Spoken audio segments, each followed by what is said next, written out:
Hey everyone, Reaper here again with another video. This time it's comic book haul number 32. This haul, I managed to scratch off another book from my top 10 want list for 2019, and I even got a couple of books that almost made the top 10. So we'll talk more about that when we get to them. But anyway, this haul right here has got quite a few books. Usually my hauls don't have that many books. I mean, usually they have a decent amount, but not as many as the one I'm about to show you. So enough yapping, let's get to it with Doorway to Nightmare number 1. Now this isn't by any means, I mean it is a key, but it is no, in no way, shape, or form a major key. But anyway, Doorway to Nightmare number 1 is, I believe, the first appearance of Madame Xandu. This is a book that I've toyed around with getting for many years. It's just another one of those things that I guess I wanted it, but I just never got around to getting it. And I went to the Clifton show back in February. Now this is obviously April. But I went to the Clifton show in February, and that's where I picked this book up. That was the con in New Jersey that's every month. It's been going on for 25 plus years. It's a pretty good con. They usually have good dealers, and I like the dealer that I got this from. I wish I could remember his name, but I don't. But anyway, that's the con that I met up with Tony Toth. It's always good to see him, and I managed to meet a couple other guys from Facebook there, like Kevin and so forth, which is really nice to meet them and get up with them. But anyway, this is Doorway to Nightmare number 1. Moving along. Here we have Fantastic Four number 558. Now this is the first appearance of Old Man Logan, but he appears in a hood. So, you could take that for what it's worth, that they'll still think the other more popular book is still considered his first appearance. I don't remember the actual number, what Wolverine book it is, but yeah. But I saw this for 99 cents, so I picked it up. So what the hell? Actually, I got 2 of them. At that same con in Clifton, I picked up this. I got this for about $3, I think. I got 2 of them. This, I believe, is what is this again? This is the first appearance of the One and All. So, a lot of course, this, I would say, is more of a spec book, a minor spec book, okay? Eternals number 7. I think a lot of the Eternals books right now are spec books, so you just can never tell. But hey, for $3 a piece, I couldn't pass them up. Whether they turn out to be something or not, who cares? Didn't cost me that much. Now, I went to a con a few weeks ago in Bordentown. That's where I picked this one up. Flash 138, the first appearance of the Black Flash. I've seen this book on many people's channels, and I was like, oh, that's a pretty cool cover. And it was something that I was keeping my eyes peeled for if I were ever to see it in the wild. Now, I didn't see this in the wild. I purposely purchased this, from guy had it in his one of the long boxes there, and it wasn't $1 or anything like that. It wasn't that expensive either, but it was something that I wanted to get, and pretty cool to have. Now here we have. This is a really cool one.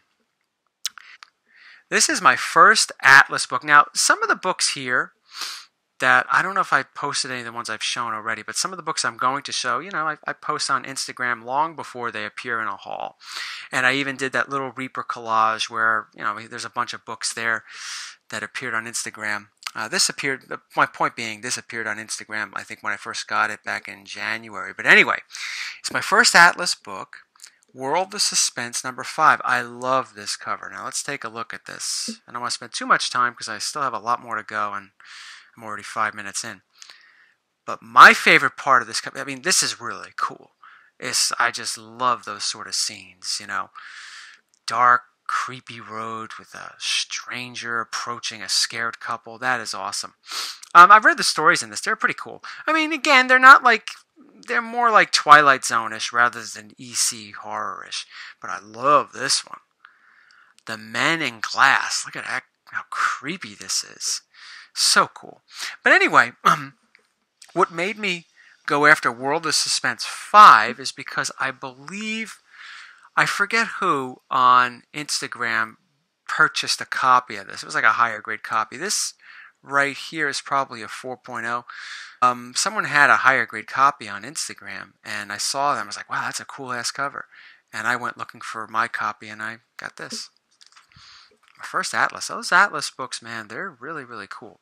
Okay, now here's a book that I've seen so many times, but there were other books that I wanted to get before this one. But now I finally was able to get my own copy. DC Comics Presents number 47. I was always a Masters of the Universe fan as a child, and a Thundercats fan. I should really look into getting Thundercats number 1. But little side note. Now, this doesn't apply to everybody, of course. We're all different. But I've noticed that most of the people that I talk to that grew up around the same time I did, when you had G.I. Joe on and Transformers and He-Man and so forth, there were usually two camps. You had one camp that watched G.I. Joe and G.I. Joe and Transformers. And the other camp usually watched He-Man and Thundercats. And of course, like I said, there's, that's not necessarily for everybody. Some people watch them all, or some people mix and match. But I've noticed the majority of the people I talk to that grew up around the same time I did, you were either a He-Man and Thundercats fan, or you were a Transformers or G.I. Joe fan. And yeah, for me, like I said, I always liked He-Man and Thundercats. I did not care for G.I. Joe. I never liked military sort of characters. It just didn't really appeal to me. Maybe because it was too real, I liked something that was more fantasy based. And I was never really into cars or anything like that, so I guess that's why I wasn't into Transformers. But I really liked Conan the Barbarian. I liked sword and sorcery. I liked otherworldly sort of things even back then, and that's why He-Man and Thundercats appealed to me. So it's really cool to finally get He-Man's first appearance in comics. Well, I mean, I guess his first appearance, some people consider, and rightfully so, are those mini comics that came with the figures. I don't have those anymore, but I guess this is the next best thing. And this was I made a video about this. This was a gift given to me by the great Dr. Von Chilla. I just had to put it in a haul. One video dedicated to this is just simply not enough. It's just another thank you to John for gifting me this awesome book. I was telling John in an email, I remember Morning Mess was in this book. And it was one of my favorite stories, and it was also featured on HBO. But I forgot that Last Laugh was in this. And that's another one of my favorite stories. Last Laugh was just a really messed up story about a guy, a practical joker, that would, pull jokes on people. And, it would unfortunately, unbeknownst to him, lead to some serious consequences. So, thanks again, John. This one I picked up pretty cheap. I said, why not? I'll pick up. I have another copy. I purchased my original copy I bought back in like the early 90s, in 94, 93, whatever the hell it was. I don't know. But I saw this pretty cheap. It's probably an 8.5 copy. So I said, what the hell? I'll pick it up. The XMen Annual number 14, first cameo appearance of Gambit.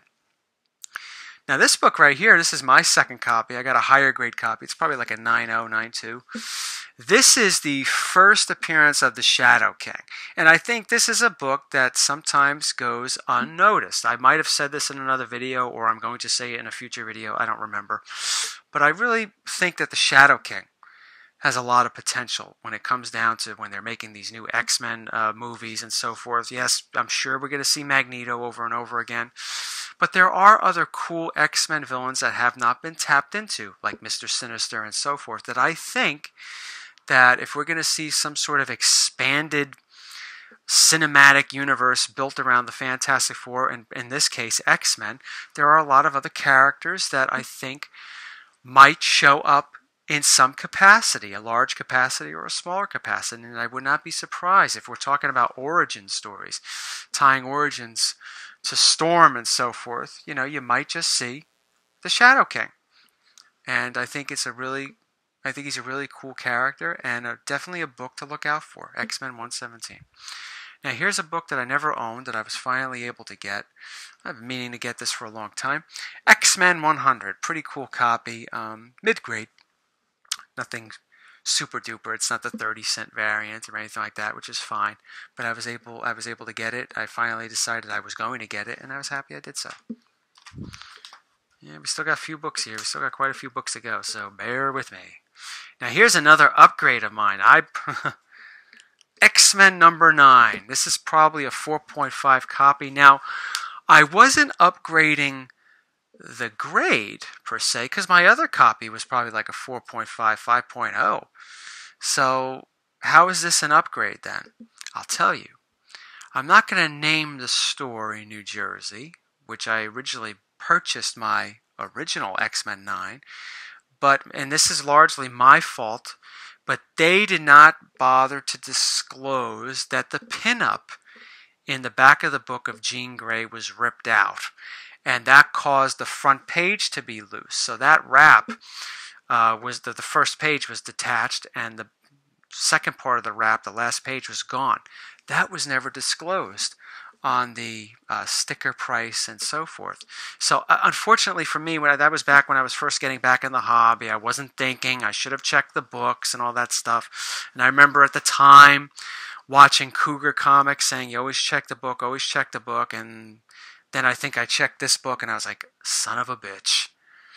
And by then it was already too late. Or at least I felt it was too late for me to go back and say, hey, this book, you didn't check it. They could simply just tell me, well, how do we know this is our book? So I was like, fuck it. I lost. I have to eat the money that I lost on this, so no big deal. But one day I'll upgrade it, and I finally got around to upgrading it. But yeah, it was a popular store in New Jersey, and I always tell people, anytime I talk to them, when they tell me that, oh, I want to check this store out, it's got, it's known in New Jersey and all that stuff, and I say, yes, go ahead, do what you want. I'm sure you'll find good stuff, but I'll tell you this right now. The owner of that store, when you look at the prices and you think they're such good prices, that guy's not giving away anything. Okay? If it has a low price on it, there's a reason why it's a low price. So you better check the book and learn from my mistake and learn from maybe some mistakes that other people you've heard made when it comes to books. When you buy a book, make sure you count the pages. Make sure you look for anything that might have been clipped out or pin-ups. Educate yourself on the book before you purchase it. And that's my little message for the day. Moving along, we have Hand of Fate, number 9. The number's not on the cover, it's on the inside. I saw this book a while back on one of the Facebook pages and how it is so close to Tales from the Crypt 20. With the person carving a name on a tombstone, and it happens to be somebody, the person passing by, oh my God, that's my name, and that's today I'm supposed to die, all that stuff. So I instantly fell in love when I saw this, and I went and got it. It's a low-grade copy, maybe a 1820, something like that, but it's still, complete, attached, and I'm very happy to have it. It's not something that turns up often, but yes, it's an ace book. The Hand of Fate. I think I showed this on one of our chats with Mike and Patrick. I showed everybody, but here it is, making its official haul debut. Hand of Fate number 9. All right, we're starting to wind down. We got some biggies here, and here we have another upgrade.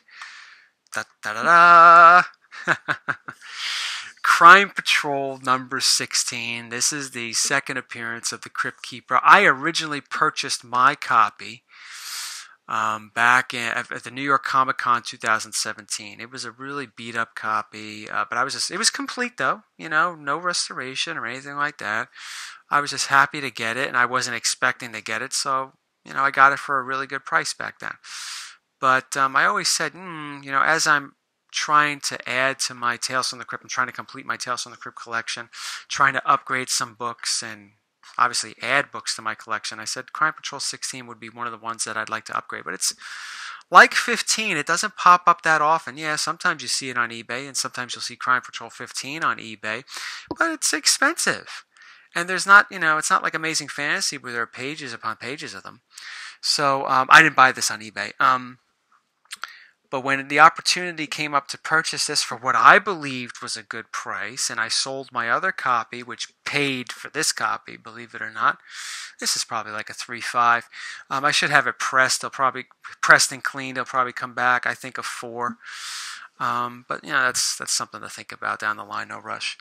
But yeah, I'm gonna make a video highlighting the first few appearances of the Crypt Keeper and the Vault Keeper and talk about these books in more detail. But I just wanted to show this one off. I guess it's an upgrade. I'm super happy to have it. And I think it's a better cover than Crime Patrol 15, in my opinion.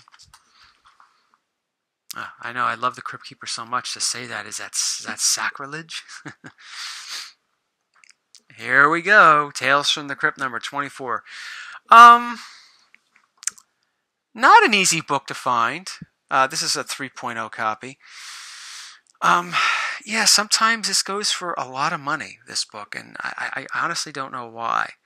I mean, yeah, of course the cover's nice, but I think Feldstein covers, and this is who drew the cover, Al Feldstein. A lot of Feldstein covers, if you know anything about EC or even Precode, are starting to spike.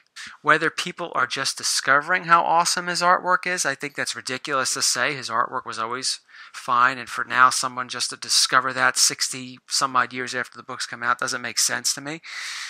Tales from the Crypt has always been a well-known title, and Al Feldstein has always been a well-known artist. But whatever the case, yeah, this book tends to fetch some serious money. I mean, it's if you could get it on the cheap, I'd get it.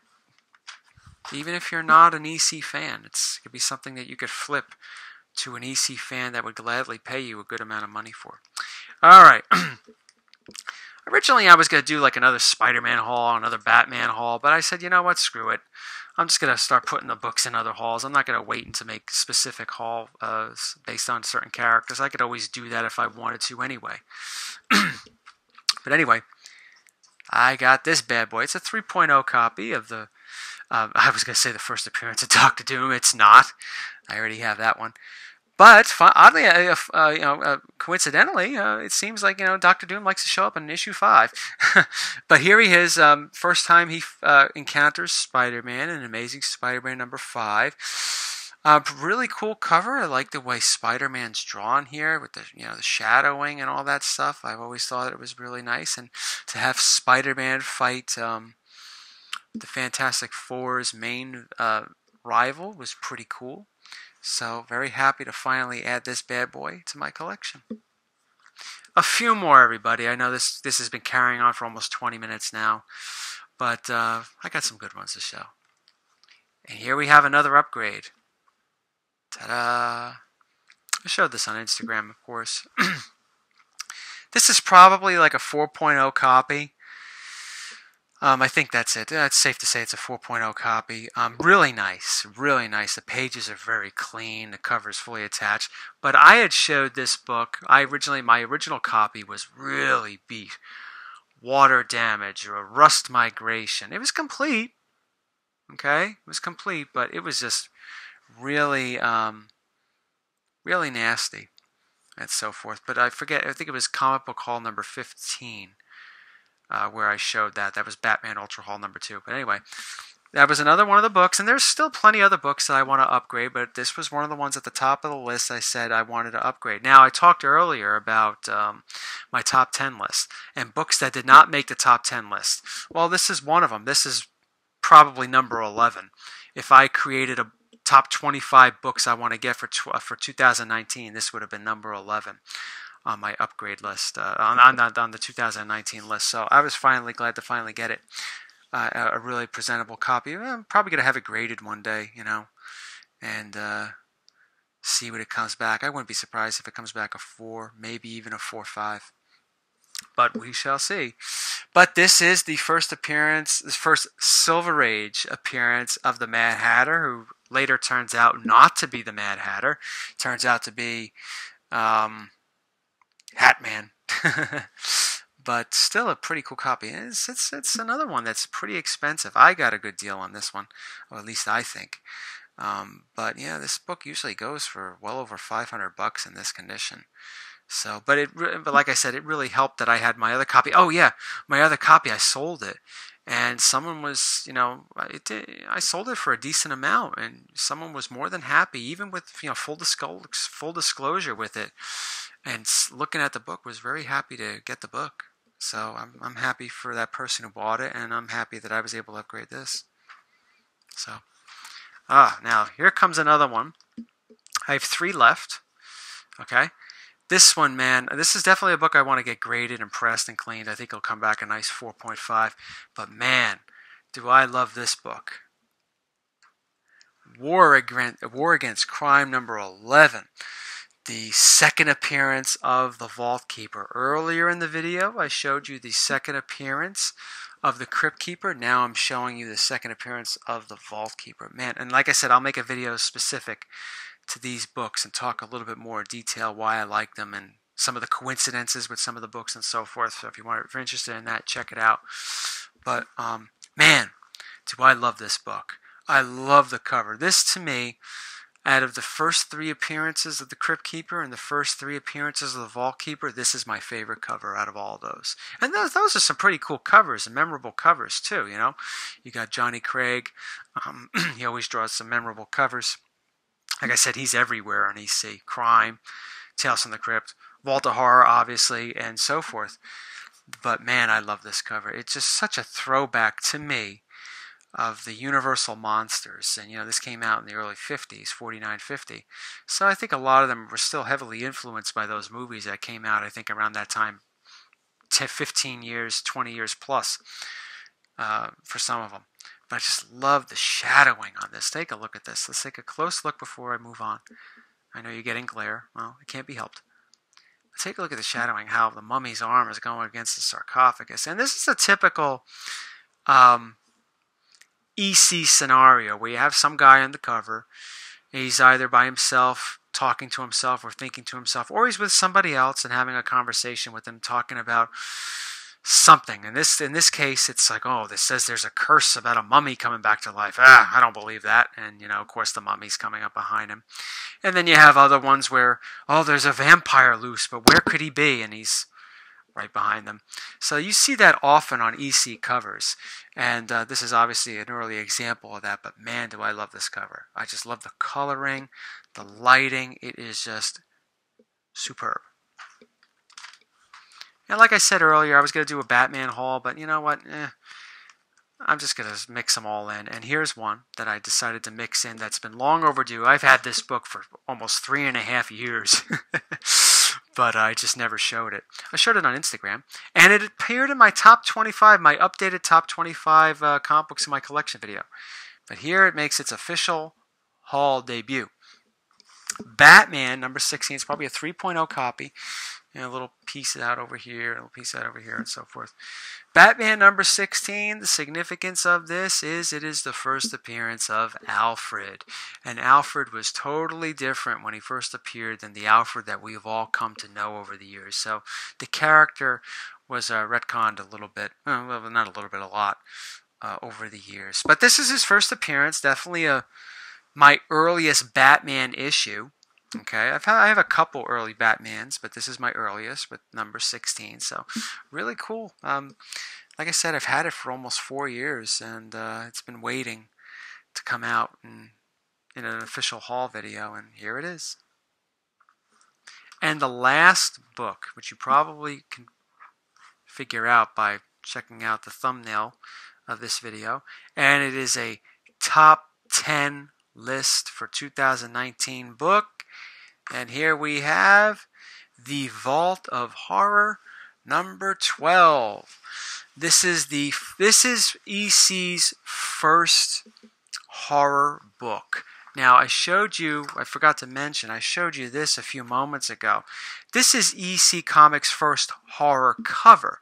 And it's funny, I showed this on the live chat too, talking about it with Patrick. It's supposed to be the horror cover, but it says War Against Crime and all that stuff. But as you can see here, it says horror. So they probably didn't have any idea what to call it. They figured, the Vault of Horror. Let's call it the Vault of Horror. And here we have I remember I was poking fun in my recent Affordable Keys book, Part 5, about Marvel's Vault of Evil. Well, I think the Vault of Horror did it way better. But here we have Vault of Horror number 12. It's a 2.5 copy, so it's a lower grade copy, but no matter what grade you get this book in, right, it's expensive. It is. It's a scarce issue according to the census, I believe. That Vault of Horror 12 is one of the scarcer EC horror books. And there are a couple of those, but this is one of them. And it's also a very sought out book. Like I said, it's the first EC horror title. It's the first issue of Vault of Horror, even though it's number 12, like I showed you before. War Against Crime, and then War Against Crime became Vault of Horror with this issue. I love the cover. I like the yellow. I like the deep green in the title. And the poor guy's gonna get stretched, and everyone thinks he's a dummy, and he's in a lot of trouble. I believe this story is called Portrait in Wax, and it's the first story in the book. I have plenty of reprints of this, so this is a book that I've wanted for a long time, but it's difficult to find that right copy, and it's difficult to find the right price because it's not cheap. But I was fortunate enough to get this late last year, and I've been admiring it in its nice little vault ever since then. So really, really, really happy to have this book. It's a real pleasure to have in my collection. So we're almost at a half hour. I applaud everybody that stood with me. Like I said, it was a long video, a long haul video. I usually don't make them this long, but this one happened to be longer. Thank you all for watching. I appreciate you taking the time out to watch my videos and leave comments. And stick around. I have more videos coming out. So thank you again. Talk to you later.